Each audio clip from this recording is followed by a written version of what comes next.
The Joint Seat Allocation Authority, or JoSAA Counselling 2025, kicks off on June 3, 2025.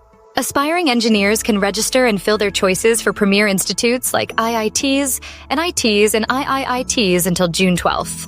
This is the first step towards securing a seat.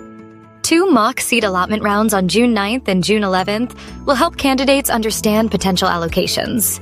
This insight is crucial for making informed decisions. Finalize and lock your choices by June 12th to move forward in the process. The seat allotment process unfolds over several rounds, starting June 14th and concluding on July 16th. Each round considers merit, preferences, and seat availability. Candidates must stay updated and respond promptly to secure their desired seat. Eligibility hinges on JEE Main for NITs and IITs, JEE Advanced for IITs, and AAT for BArch programs. Document verification requires admit cards, rank cards, academic certificates, and more. Ensure all documents are ready for a smooth process. After seat allotment, candidates must accept their seat, pay the acceptance fee, and upload documents online. Decide whether to confirm the seat, explore better options in subsequent rounds, or withdraw. This decision shapes your academic future.